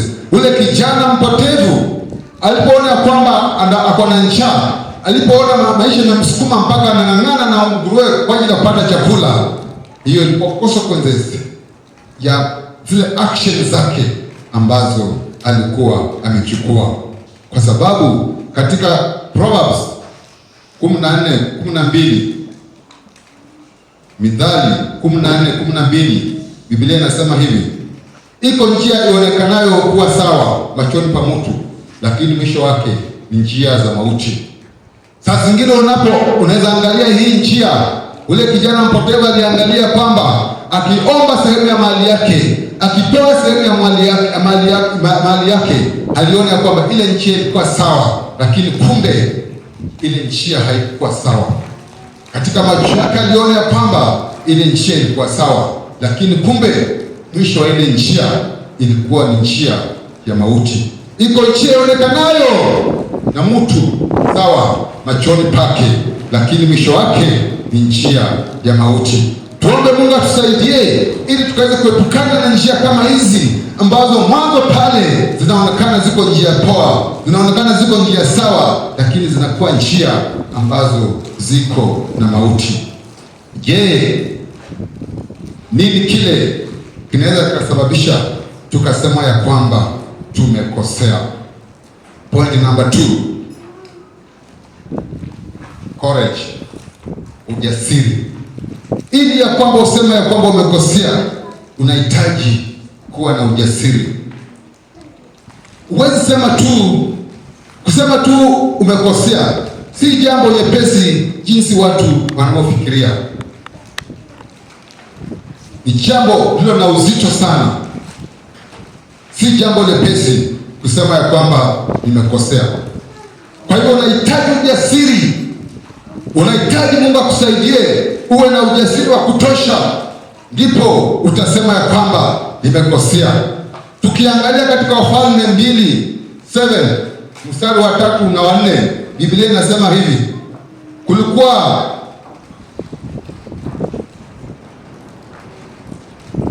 Wafalme wa pili 7 mstari wa 3 na 4, Biblia inasema hivi: basi walikuwepo watu 4 wenye ukoma penye lango la mji, wakasemezana, mbona tunakaa hapa hata tufe? Tukisema tutaingia mjini mna njaa, nasi tutakufa humo, nasi tukikaa hapa tutakufa vile vile. Haya, twende tukaliendee jeshi la Washami, wakituhifadhi hai tutaishi, wakituua tutakufa tu. Hawa watu 4 ambao walikuwa na ukoma walihitaji ujasiri ili kufanya maamuzi, aidha waende katika mji ama waweze kuface hii jeshi la Wasiria, sababu walijua kwamba hata kama watafanya uamuzi kuna consequences zitakacha hapo nao. Wangeendelea kukaa pale bado wangekufa. Wangerudi mjini, kulikuwa na njaa kuu sana katika mji, na kama wangekuwa wanaenda kuona lile jeshi la Washami, bado walikuwa wanasema wacha twende, wakituhifadhi tutashukuru, kama watatuangamiza basi wacha tuangamie. Hiyo ni ujasiri. Kama hauna ujasiri huwezi fanya maamuzi kama hayo.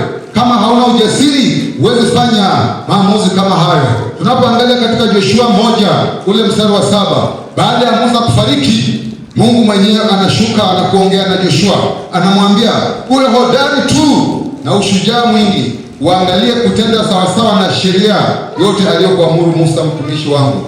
Usiache kwenda mkono wa kuume au wa kushoto, upate kufanikiwa sana kila uendapo. Hata Mungu mwenyewe anataka tuwe na ujasiri, kwa sababu bila ujasiri hakuna kitu unaweza fanya. Bila ujasiri hauwezi kuchukua action. Bila ujasiri huwezi acha zile njia zako mbaya. Bila ujasiri huwezi okoka. Bila ujasiri huwezi tembea katika njia ambazo zitampendeza Mungu. Unahitaji ujasiri ndipo maisha yako yaweze kubadilika. Ni ombi langu na tamanio langu mkaweze kuwa na ujasiri, na ujasiri wenu uwasaidie kuenenda katika njia ambazo zitampendeza Mungu, kuenenda katika njia ambazo zitawawezesha uweze kuona ufalme wa milele, ili ya kwamba useme umekosea, ili ya kwamba useme I was wrong. Unahitaji ujasiri, unahitaji ujasiri, kwa sababu ukiwa jasiri ndipo utakuwa na confident hata kwa ajili ya kukutana na changamoto. Utakuwa na uwezo wa kushinda uoga, utakuwa na nguvu za kukumbana na challenges ambazo unakuwa kukutana nazo katika maisha. Please note this: courage is what it takes to stand up and speak. Courage is also what it takes to sit down and listen. Courage is not absent of fear, but rather decision that something else is more important than fear. Ujasiri ndio sababu ya wewe kuketi hata mahali ulipo, na pia ujasiri ndio inakupa nafasi ama nguvu za kuongea. Ujasiri pia ndio inaweza kukuwezesha uketi chini na kusikia. na si ya kwamba ujasiri kama umekosekana, bali ujasiri inakusaidia kufanya maamuzi ili ya kwamba ujue kuna kitu cha maana sana kuliko uoga. Ndugu zangu, dada zangu, watazamaji wangu all over the world, naomba Mungu akawasaidie ili mkaweze kuwa na ujasiri, kwa sababu huenda zile changamoto ambazo unakutana nazo ni kwa sababu haujaamua kuwa jasiri. Lazima uamue kuwa jasiri, ndipo utaweza overcome a lot of life challenges. Huyu Jim Becker, baada ya kupitia hali ngumu, aliandika kile kitabu na ujasiri. Mara nyingi si rahisi mtu aanze kumwaga mambo yake katika public. Watu wanasema mambo mengine ni private, lakini yeye alipata ujasiri, na ile ujasiri ambayo alipata imesaidia sana kuinua, imesaidia sana kutia moyo watu wengi duniani kote, ili ya kwamba watu wakaweze kukubali ya kwamba wamefanya makosa, na wanapokubali wamefanya makosa wanarekebika, na wanaporekebika wanakutana na Mungu, na wanapokutana na Mungu, Mungu anafanya kitu kipya katika maisha yao. Ni nini hiki kinaweza kikakusukuma mpaka ukasema I was wrong? Hiki ni nini kinaweza kikakusukuma mpaka ukasema ya kwamba nilikosea? Point number 3, humbleness, unyenyekevu. Kama uwezi nyenyekea, hauwezi sema ya kwamba nilikosea. Watu wengi sana duniani wamekosa kunyenyekea. Watu wengi sana duniani wamejazwa na kiburi. Mtu amefanya makosa, mtu amegundua ya kwamba alifanya makosa, lakini hayuko tayari kukubali makosa yake.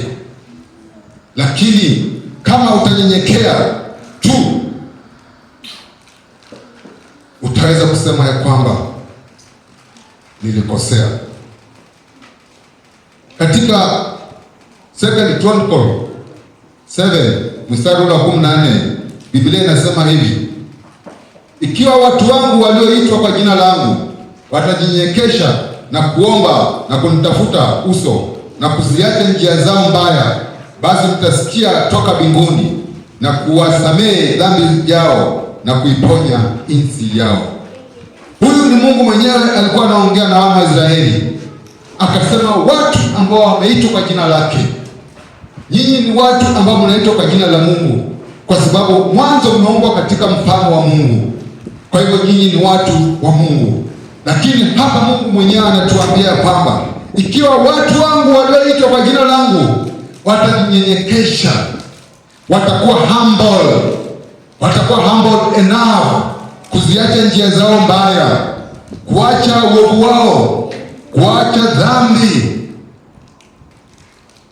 ukimwomba akiwa juu mbinguni atasikia na atajibu. Saa zingine Mungu anakosa kuponya nchi kwa sababu tumekosa kuwa humble, tumekosa kuwa watu wanyenyekevu, tumekosa kunyenyekea. Biblia inatuambia siku hii ya leo, kama tutanyenyekea, Mungu atasikia akiwa juu mbinguni. Kama tutanyenyekea, Mungu atasikia akiwa juu mbinguni, na ataweza kuokoa nchi yetu, na ataweza kutuokoa kwa sababu tutakuwa tumenyenyekea. Danieli 10 mstari wa 12, Biblia inasema hivi: ndipo akaniambia, usiogope Danieli, kwa maana tangu siku ile ya kwanza ulipotia moyo wako ufahamu na kujinyenyekeza mbele za Mungu wako, maneno yako yalisikiwa, nami nimekuja kwa ajili ya maneno yako. Ombi la Danieli lilijibiwa tu baada ya kunyenyekea. Ombi lako litajibiwa tu baada ya kunyenyekea. Nyenyekea mbele za Bwana. Nyenyekea unaposonga mbele za Bwana. Nyenyekea, naye Mungu atasikia ombi lako, naye Mungu atajibu maombi yako, kwa sababu unaponyenyekea, bila shaka Mungu atasikia maombi yako na Mungu atakujibu, kwa sababu anasema katika James 4 ule mstari wa 10, Biblia inasema hivi, Yakobo 4 mstari wa 10, Biblia inasema hivi, humble yourself in the sight of the Lord and he shall lift you up. Vililini mbele za Bwana naye atawakuza.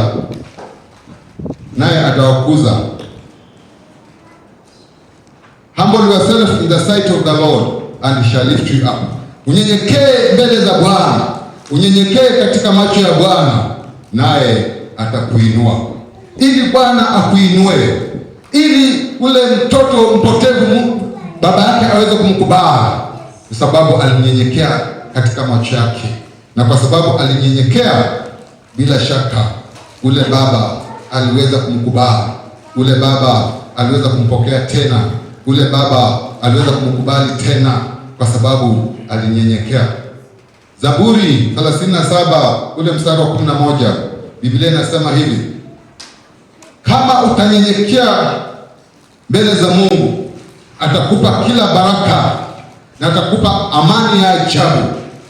Wewe nyenyekea tu mbele za Bwana, nyenyekea tu mbele za Mungu, naye atakupa baraka. Saa zingine tunakosa baraka kwa sababu tumekosa kunyenyekea. Ni ombi langu ya kwamba tuweze kuwa humble. Ni ombi langu ya kwamba Mungu aumbe moyo mpya, Mungu aumbe moyo ndani ya maisha yetu, ili ya kwamba tuweze kunyenyekea, kwa sababu tukinyenyekea ndipo yeye atapata kutukumbuka, ndipo yeye atapata kutusamea, ndipo yeye atapata kukutana nasi. Napoangalia Zaburi 51, Daudi rafiki wa Mungu alifanya makosa, na alipogundua kwamba amefanya makosa, akaenda mbele za Bwana, akaenda mbele za Bwana akilia, akaenda mbele za Bwana akimwomba, akaenda mbele za Bwana akimlilia. Anaanza kwa kusema ya kwamba Psalm 51 verse 1, Mungu unirehemu sawa sana fadhili zako, kiasi cha wingi wa rehema zako, ujafute makosa yangu. Wacha siku hii ya leo Mungu akafute makosa yako. Omba Mungu akafute makosa yako. Ndugu yangu, dada yangu, omba Mungu akafute makosa yako. Tubu dhambi zako, tubu makosa ambayo umefanya, ili ya kwamba Mungu akusamehe makosa yako, kwa sababu jinsi nimetangulia kusema, hakuna mtu aliyekamilika. Sisi wote tuko na upungufu, na tunahitaji kukubali ya kwamba tulikosea, na tunapokubali ya kwamba tumekosea, tuombe msamaha, kwa sababu tukiomba msamaha, naye atatusikia, naye atatuosha. Ule mstari wa 7, Daudi analia akisema, unisafishe kwa hyssop nami nitakuwa safi, unioshe nami nitakuwa mweupe kuliko theluthi. Unahitaji Mungu akusamehe makosa yako, unahitaji Mungu akuoshe dhambi zako, unahitaji Mungu akusamehe, akuoshe katika sabuni yake, ili ukaweze kuwa msafi. Ni Mungu pekee anaweza akakuosha akawa msafi, na unapokuwa msafi, hata watu wanasema ya kwamba hakika Bwana ndiye ametenda, Bwana ndiye ametenda. Mstari wa 11, maandiko yanasema hivi, Bwana usinitenge na uso wako, wala Roho yako Mtakatifu usiniondolee. Mungu anapotuumba anaweka Roho yake Mtakatifu ndani ya maisha yetu, na unapofanya dhambi, unaporuhusu dhambi kukaa ndani yako, unafanya Roho wa Mungu anatoroka ndani ya moyo wako. Omba Mungu akusaidie, ili ya kwamba huyu Roho wako Mtakatifu aweze kukaa ndani yako. Mungu asije akakuondolea Roho wake Mtakatifu, kwa sababu ukitenda dhambi ataweza kutoa ule Roho yake Mtakatifu katika maisha yako. Nikirudi katika habari story niliyoanza nayo ya Adamu, tuangalie katika Genesis 3:9-13, kwa sababu Adamu, jinsi nilivyosema, yeye wakati alifanya makosa hakuweza kuomba msamaha, hakuambia Mungu nimekosa. Yeye alikuwa na kiburi na aliacha responsibility kwa kila mtu mwenyewe ajiombee msamaha mbele za Bwana. Mwanzo 3 ule mstari wa 9 mtasoma hadi ule wa 13. Biblia inasema hivi: Bwana Mungu akamwita Adamu akamwambia, uko wapi? Wakati Mungu alirudi kumtafuta Adamu, alianza kumwita na kumuuliza, uko wapi? Uko wapi Adamu? Uko wapi? Mbona nimekuja sikuoni? Hata kama siku hii ya leo watu wengi Mungu anawaita, lakini anapowaita waoni, kwa sababu wametoroka, wamejificha, kwa sababu wametenda dhambi. Zile dhambi ambazo umefanya ndizo zimefanya umetoroka. Yale makosa ambayo umefanya na umekataa kukubali imefanya ukajificha. Adamu akasema, nilisikia sauti yako bustani, nikaogopa, kwa kuwa mimi ni uchi, nikakuwa uchi. Je, umekula wewe matunda ya mti niliyokuagiza usiale? Adamu akasema, huyo mwanamke uliyenipa awe pamoja nami ndiye aliyenipa matunda ya mti huo nikala. Mstari wa 13. Bwana Mungu akamwambia mwanamke, nini hili ulilolifanya? Mwanamke akasema, nyoka alinidanganya nikala. Hiyo sehemu ya maandiko, Adamu alipoulizwa kwamba kumbe umekula ule mti, alipitisha blame akapeleka kwa Eve. Na Eve alipoulizwa pia akapitisha hiyo blame akapeleka kwa nyoka. Adamu na Eve hakuna ule alikubali ya kwamba amekosea, na kwa sababu alikataa kukubali, imekuwa donda ambayo haiwezi kuponeka. Imekuwa donda ambayo wewe ukitaka uiponeke, wewe mwenyewe utafute dawa, ukubali hii dawa, ukubali huyu Yesu Kristo, sababu yeye ndiye dawa tosha ambayo inaweza ponyesha hiyo kidonda ambayo Adamu alikataa kutibu. Adamu alikataa kukubali responsibility. Adamu alikataa kukubali ya kwamba amekosea. Adamu alikataa kusema I was wrong, akawa na kiburi, na kwa sababu ya hiyo tumepitishiwa dhambi. Kila mtu anapozaliwa anazaliwa kama dhambi iko juu yake. Kurudi katika hadithi yetu ya mwana mpotevu, ule mstari wa 20. Akaondoka akaenda kwa babaye. Alipokuwa angali mbali, baba yake alimwonea huruma, akaenda mbio akamwangukia shingoni akambusu sana. Hiyo ndio hali ya baba. Siku ya leo Mungu anakungojea, na utakaporudi mara moja atakimbilia, atakumbatia, atakuonea huruma na atakusamea na atakukaribisha tena. Mstari wa 21. Yule mwana akamwambia, baba, nimekosa juu ya mbingu na mbele yako, sistahili kuitwa mwana wako tena. Ule mstari wa 21, hapo ndio mahali ujumbe wetu umetoka. Ule kijana akasema, baba, nimekosa, I was wrong, nilikosea. Hapo ndio mahali yetu imetoka. Hapo ndio mahali ujumbe wetu umetoka. Ule mtoto, ule mwana aliambia baba yake, nimekosa. Siku hii ya leo ambia Mungu ya kwamba umekosa. Siku hii ya leo rudi kwa Mungu, mwambie kwamba umekosa, ili aweze kukuosha, ili aweze kukubadilisha, ili aweze kukupokea tena kama mwana wake. Unapomwambia umekosa, unaponyenyekea na kutubu na kusema nimekosa, yeye hata angalia your past, hata angalia makosa yako, bali ataangalia jinsi atakukaribisha uweze kukaa vizuri na yeye. Lakini baba yake akamwambia watumwa wake, leteni upesi vazi lililo bora, mkamvike, mtie na pete kidoleni na viatu miguuni. Mlete ndama yule aliyenona, mkamchinje, nasi tule na kufurahi. Mstari wa 24. Kwa kuwa mwanangu alikuwa amekufa, naye amefufuka; alikuwa amepotea, naye ameonekana. Wakaanza kushangilia. Baba Mungu wetu, unapokuwa unafanya dhambi, unapokaa katika hali ya dhambi, anakuona kama umepotea, anaona kama umekufa, na anakungojea, na anapokuona kwa mbali anakukimbilia na kukumbatia kwa sababu anakungojea. Katika hiyo 15 mstari wa 10 Luka inasema hivi, nawaambia vivyo hivyo kuna furaha mbele ya malaika wa Mungu kwa ajili ya mwenye dhambi mmoja atubuye. Mtu mmoja tu anapogeuka na kurudi, jinsi huyu mwana mpotevu aliporudi, baba yake akasema, ulikuwa umekufa, umefufuka, ulikuwa umepotea, umeonekana tena. Aliweza kuandaa sherehe.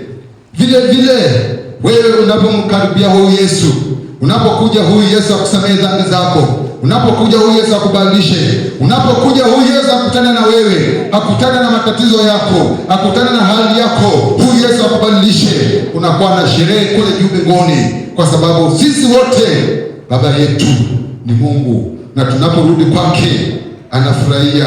Tunaporudi kwake anasema ya kwamba ulikuwa umekufa, umefufuka, ulikuwa umepotea na umepatikana, na anaandaa sherehe kwa ajili ya kufurahia, anaandaa sherehe kwa ajili ya kupokea tena, anaandaa sherehe kwa ajili ya kuregesha tena. Labda umekuwa ukiishi na unajua kwamba njia zako zimekuwa ni njia ambazo hazimpendezi Mungu, na ungependa kubadilisha njia zako. Ungependa kusema ya kwamba nilikosea, ungependa kusema ya kwamba I was wrong. Unataka Mungu akubadilishe, unataka Mungu akuguze. Nitaomba tu uinue mkono mahali ulipo, ili ya kwamba huyu mwana mpotevu, baada ya kuweza kukutana na consequences, baada ya kuweza kukutana na shida ambazo alikuwa nazo, baada ya mali kuisha, baada ya kuwa na njaa, baada ya kuteseka, baada ya kila mtu kumwacha, wakati alibaki peke yake, ndipo alipokumbuka baba yake. Usingojee ubaki peke yako, usingojewe katika ile hali ambayo umebaki peke yako. Wakati ni sasa ukaweze kumkubali tena, wakati ni leo ukaweze kukubali tena. Wacha hili neno lisirudi jinsi lilivyokuja, bali likafanye kazi katika maisha yako, ikafanye kazi katika maisha ya mwanadamu, ikafanye kazi katika maisha ya mtu. Je, kuna yule mmoja ambaye anasema ya kwamba nimekosa, ametambua ya kwamba amekosa, ametambua ya kwamba njia zake zimekuwa njia ambazo hazimpendezi Bwana, amekuwa akitembea na anajua kwamba njia zake hamfurahishi Mungu? Ujumbe huu ulikuwa ni kwa ajili yako. Ujumbe huu ulikuwa ni kwa ajili yako, ili ukaweze kugeuka tena. Labda unapitia hali ngumu, labda uko mgonjwa, labda uko na challenges ambazo ulikuwa kupitia, labda unataka tuombe na wewe. Nitaomba uje hapa mbele tukaweze kuomba pamoja. Najua kwamba huyu Mungu anatupenda, na kwa sababu anatupenda atasikia maombi yetu, na akisikia maombi yetu atapata kuyajibu. Jehova, simama tu hapo. Jehova, tunakushukuru Bwana, tunakuabudu Jehova. Wewe ni Bwana, wewe ni Mungu, wewe ni mfalme wa wafalme, wewe ni mtakatifu wa watakatifu, wewe ni Baba, wewe ni Mungu, wewe ni Mwokozi. Tunakushukuru Bwana Mungu. Unajua hawa wapendwa, unajua hawa ndugu Bwana, wakumbuke Bwana, waonekanie Bwana, kutana haja za mioyo zao Bwana, wapiganie Bwana, watetee Bwana, wahudumie. Jehova, hawa wengine twende katika mbele za Bwana, tuombe kwa ajili ya hawa wapendwa. Mungu awaguze, Mungu awaonekanie, Mungu akutana haja zao, Mungu awatimizie, sababu ni Bwana mwema. Yeye ni Mungu anayesikia, yeye ni Mungu anayewapenda. Baba, katika jina la Yesu, katika jina la Yesu, nainua huyu dada mbele zako, na kushukuru kwa ajili ya maisha yake. Mfalme wa falme, unajua challenges ambazo anapitia, unajua Bwana haja na tamanio la moyo wake. Bwana, tazama neno lako limekuja wazi siku hii ya leo Bwana, waja lisirudi kwako jinsi lilivyokutoka. Baba, ninaomba katika jina la Yesu ukamtendee Bwana, kutana na haja na mahitaji ya moyo wake Bwana, mguze Bwana, mhudumie, kutana na haja na tamanio la moyo wake. Mtakatifu wa watakatifu, na mbariki siku hii ya leo, na muombea siku hii ya leo. Mfalme wa wafalme, mwinue Bwana, mtakase Bwana, mbariki Bwana, mtendee mema Bwana, fungua milango zote Bwana, fungua, mkumbuke, kwa sababu wewe ni Mungu, hakuna aliye kama wewe. Anapotoka Bwana, atakaporudi akarudi na ushuhuda, nasi tutazidi kulishukuru na kuliinua jina lako, kwa sababu wewe ni Mungu unayesikia na kutenda.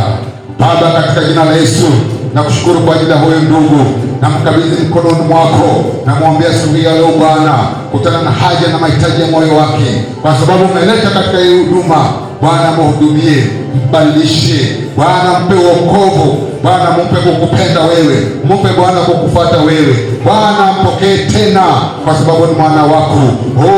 Jehova, katika jina la Yesu naomba Mwokozi kamhudumie, Roho Mtakatifu kamhudumie, Roho Mtakatifu kakutane naye, Roho Mtakatifu kamkumbuke tena, ukafute jina lake katika kitabu cha kuzimu na ukaweza kuliandika katika kitabu cha uzima wa milele. Kutana naye, kutana na mahitaji yake, fungua milango zake zote, fungua njia zake zote, na muombea akaweza kubarikiwa, na muombea Bwana akaweza kuinuliwa, na muombea Bwana Jehova usimnyime chochote kile kizuri, ukafungue milango zake, wacha akaje na ushuhuda kwa ajili ya kuliinua jina lako, wacha akaweza kuja na ushuhuda ya kwamba umemtendea, nazo sifa na utukufu zitazidi kurudia wewe. Wewe ni Bwana, wewe ni Mwokozi, hakuna aliye kama wewe. Mfalme wa wafalme, Mungu wangu, katika jina la Yesu nakushukuru kwa ajili ya huyu ndugu, nakushukuru kwa ajili ya maisha yake, nakushukuru Bwana kumuhifadhi mpaka siku hii ya leo Bwana. Mfalme wa wafalme, siku hii ya leo namuombea, nikambariki Bwana, kutana na haja na tarajio ya moyo wake, fungua njia zake, fungua milango zake, zidi kumshikilia, zidi kumuimarisha katika wokovu, akazidi kukutazama wewe, akazidi kukuomba wewe, akazidi kukutafuta wewe Bwana. Anapotoka Bwana mahali hapa, ende ukutane naye, akirudi akarudi na ushuhuda, ili Bwana Jehova tukazidi kuliinua na kulihimidi jina lako, kwa sababu wewe ni Mungu, wewe ni Jehova. Unaposikia maombi unasikia na kutenda. Jehova, tunapobisha unatufungulia, tunapokutafuta Bwana unapatikana. Tenda jambo katika jina la Yesu, tenda jambo, tenda jambo kwa ajili ya sifa na utukufu wa jina lako. Tenda jambo Jehova Jire, watu wakajua kwamba kuna Mungu. Wewe ni Jehova, hakuna aliye kama wewe. Wewe ni mfalme wa falme, hakuna aliye kama wewe. Baba yangu, Mungu wangu, katika jina la Yesu nakushukuru kwa ajili ya huyu ndugu Baba, na mwinua mbele zako. Naomba Bwana ukaguze moyo wake, naomba Bwana ukaguze maisha yake, naomba Bwana ukaguze maisha yake Bwana, mahali popote ambapo anasikii vizuri Bwana ukaweza kumponya. Namwombea Bwana ukamguze, akafungua moyo wake, akaweza kukubali wewe kama Bwana mkozi wa maisha yake Bwana, akaweza kumpokea vile ulivyompokea mwana mpotevu siku hii ya leo Bwana. Naomba ukampokee huyu ndugu yangu Bwana, ukampokee, ukafute jina lake katika kitabu cha kuzimu, ukamwandika katika kitabu cha uzima milele. Anapokuita ukaitike, anapokutafuta ukapatikane, kwa sababu wewe ni Mungu. Bwana mkumbuke, Bwana mkumbuke, Bwana mkumbuke, Bwana mkumbuke, Bwana mpiganie, Bwana mpiganie. Jehova, nakuja kinyume na nguvu za mwovu Shetani, nakuja kinyume na nguvu za mwovu za Shetani, nakuja kinyume na roho ya kuogopa, nikisema ya kwamba Bwana kwamba ujasiri wa kuweza kukiri wewe, wa kuweza kukubali wewe kama Bwana na mkozi wa maisha yake. Bwana msaidia akaweza kunyenyekea na akapokea wokovu kwa ajili ya sifa na utukufu wa jina lako. Kutana naye, fungua mbingu yake, fungua anga yake Bwana, mbariki, muinue, usimnyime chochote kile kizuri, bali Bwana ukakutana naye, ukamtendee kwa ajili ya sifa na utukufu wa jina lako. Mtakatifu wa watakatifu, nakushukuru kwa ajili ya wewe mama, na mkabidhi mkononi mwako, nakushukuru kwa ajili ya maisha yake Bwana, kutana naye Bwana, mpiganie Bwana, mtetee Bwana, unajua hali ambayo anapitia Jehova, katika jina la Yesu Bwana, kutana naye, kutana naye Bwana, kutana naye Jehova, kutana naye anapotoka akarudi na ushuhuda, anapotoka akarudi na ushuhuda ya kwamba Bwana ulimsikia na ukamtendea. Mbariki Bwana, muinue Jehova, muhudumie Jehova, kutana naye Bwana, mtende mazuri, mtende mema Bwana. Fungua milango zake, fungua mbingu zake, fungua njia zake, fungua njia zake. Jehova Jire akaweza kuinuliwa, akaweza kubarikiwa, akaweza kusonga katika hatua nyingine. Bwana mtetee, Bwana muonekanie, Bwana muhifadhi, Bwana mtende mazuri. Tutakapoona kifaulu, tutazidi kushukuru na kulinua jina lako. Wacha Bwana wote ambao wanakuja mahali hapa, hii nyumba ya maombi, hii nyumba inayoitanisha na jina lako, wasibaki jinsi walivyo, bali Bwana ukawatendee kazi njema ambayo umeanza mahali hapa. Bwana ishikilie, ifuatilie, uifanikishe kwa ajili ya sifa na utukufu ambao utakurudia wewe. Mtakatifu wa watakatifu, na kubariki kwa ajili ya huyu mtoto. Mfalme msaidie anaposoma shuleni, na muombea kibali. Naomba Bwana ukamhudumie, ukaweze kuwa pamoja naye. Fungua milango, saidia wazazi wake wakaweze kupata fedha, hata kwa ajili ya kulipia school fees, kwa ajili ya kumpa chakula, kwa ajili ya kumpa matibabu, sababu hiyo ni wajibu wetu. Tunambarikisha kimfunika na damu yako, akaweze kuwa mzima, akaweze kuwa Bwana na afya, Bwana akafaulu katika maisha yake. Mpiganie Bwana, mtetee, kwa sababu wewe ni Mungu. Baba, nakushukuru kwa ajili ya huyu binti, amekuwa baraka Bwana. Msaidie Bwana, ili ndoto yake Bwana ikaweze kukamilika ya uimbaji. Wacha akaweze kuwa mwimbaji mkuu katika taifa la Kenya, katika dunia kote. Namwombea kibali pale kazini. Bwana, naomba ukatayarishe watu ambao watasimama naye mahali popote atahitaji msaada, asiwa kuombaomba, bali watu wakajitokeze tu na kumlipia school fees na kuhakikisha kwamba anaishi maisha mazuri. Jehova, nambarikisha siku hii ya leo. Bwana mkumbuke, Bwana mkumbuke, andika jina lake mbele zako, ili wakati unapolitazama ukamkumbuke na ukamtende mazuri na ukamtendee mazuri. Mtakatifu wa watakatifu, nakushukuru kwa ajili ya huyu binti yangu. Naomba Bwana ukamhudumie, naomba Bwana ukamguze, Bwana ukaweze kuwa pamoja naye, ukamtie ujasiri Bwana, ukamsaidia, ukafanikisha maisha yake Bwana. Namwombea kibali Bwana, usikose kumpatia chochote kile chema, bali Bwana anapohitaji lolote Bwana ukamtimizie. Naomba akaweze kuwa mhubiri mkuu, naomba akaweze kuwa mwimbaji mkuu, mwimbaji wa kimataifa, mhubiri wa kimataifa, ambaye ataliinua jina lako, ambaye atakutukuza wewe, ambaye atafanya jina lako likaweze kuheshimiwa, kwa sababu wewe ni Mungu, wewe ni Yehova, hakuna aliye kama wewe. Baba mtakatifu wa watakatifu, nakushukuru kwa ajili ya huyu binti Baba, nakushukuru kwa ajili ya maisha yake, nakushukuru kwa ajili ya kumleta katika hii huduma Bwana. Naomba yeye kuja katika hii huduma isiwe ya bure, isiwe kwamba amepoteza, bali Bwana mrejeshee zote zile ambazo amepoteza Bwana. Tazama baada yako yangu, naomba Bwana ukafungue milango zake Bwana, naomba ukafungue milango zake Bwana, naomba ukafungue milango zake. Namuombea Bwana siku hii ya leo, fungua milango zake Bwana, anapoabudu mahali hapa akaweza kutuletea habari njema. Jehova Jire, mtakatifu wa watakatifu Baba, naomba Bwana usimsahau Bwana, kila wakati ukamkumbuke, anapokuwa baraka katika nyumba hii, anapokuwa baraka kwetu Bwana.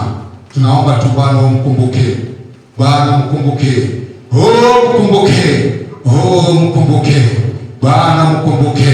Unajua haja ya tamanio la moyo wake, unajua kile kitu kinafanya analia usiku. Bwana mkumbuke, Bwana mkumbuke, Bwana mkumbuke, na umtendee kwa ajili ya sifa na utukufu wa jina lako. Fungua milango zake, fungua mbingu yake Bwana, fungua mbingu yake. Milango ambazo zimefunga Bwana zifungue, ili Bwana akaweze kunawiri, Bwana akaweze kunawiri. Na kushukuru kwa ajili ya maisha yake Bwana, mtende mema, kwa sababu yeye ni Bwana mwema. Na kushukuru kwa ajili ya huyu kijana, na kushukuru kwa ajili ya huyu mwingine, na kushukuru kwa ajili ya huyu mwingine Bwana. Nawabarikisha mbele zako Bwana, ukawatende mazuri Bwana, ukawatende mema, kwa sababu wewe ni Mungu, kwa sababu wewe ni Baba. Pokea sifa na utukufu, maana unastahili. Katika jina la Yesu ninaomba na kuamini, amen.